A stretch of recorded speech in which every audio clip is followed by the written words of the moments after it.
बच्चों, आज हम पढ़ेंगे वर्ण विच्छेद। हमने पूरी वर्णमाला पढ़ी है।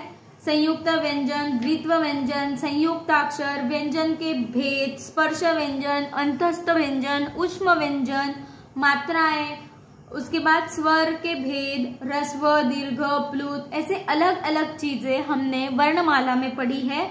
वर्णमाला का लास्ट आखिरी टॉपिक है वर्ण विच्छेद। ठीक है, तो विच्छेद मतलब अलग करना। विच्छेद शब्द का अर्थ होता है अलग करना, शब्दों में प्रयुक्त वर्णों को अलग अलग करना।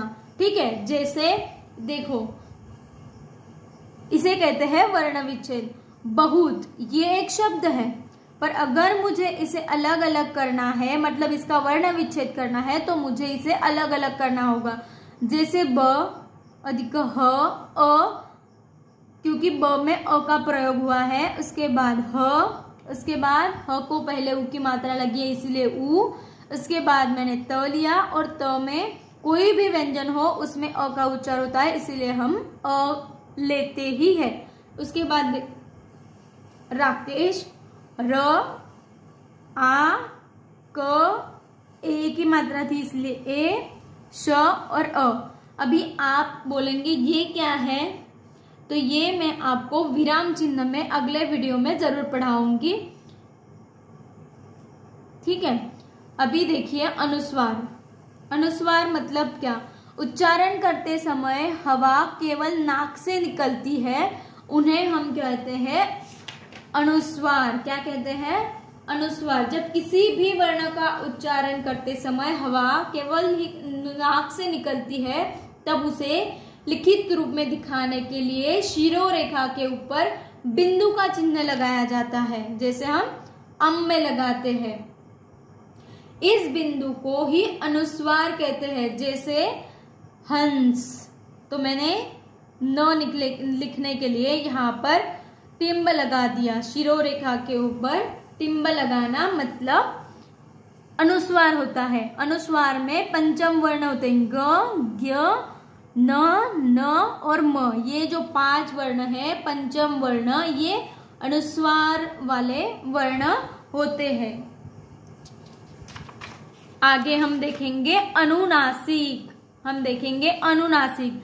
जब किसी वर्ण का उच्चारण करते समय हवा नाक और मुंह से निकलती है, उन्हें बोलते हैं अनुनासिक। क्या बोलते हैं? अनुनासिक। अनुनासिक जब भी हम बोलते हैं या लिखते हैं तो इसे चंद्र बिंदी बोला जाता है। चंद्र बिंदी, जहाँ पे चंद्र बिंदी लगती है, वो जो शब्द होते हैं वो अनुनासिक होते हैं, वो वर्ण अनुनासिक होता है।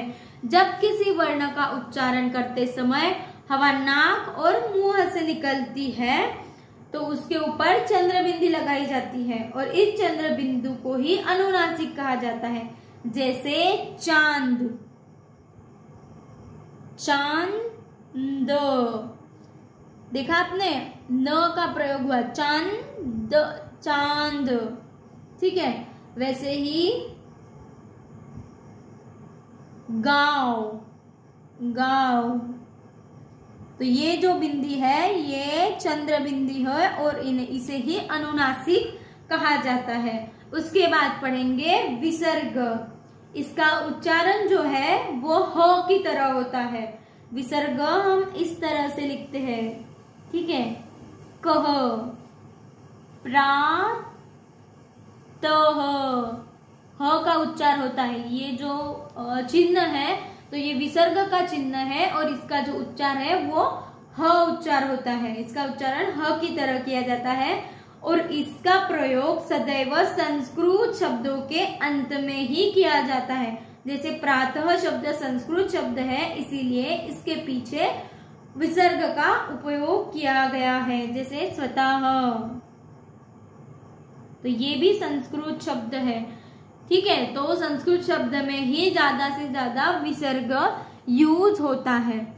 ये थी हमारे वर्णमाला की लास्ट वीडियो। हमारे ग्रामर पार्ट का जो हमने पहला पार्ट लिया था वर्णमाला, उसकी ये लास्ट वीडियो थी। पर ऐसे ही नए नए वीडियो और हर एक टॉपिक के लिए अच्छे से समझने के लिए हमें अपने चैनल को सब्सक्राइब करें। लाइक करें, शेयर करें। मिलते हैं अगले वीडियो में, तब तक के लिए बाय, टेक केयर।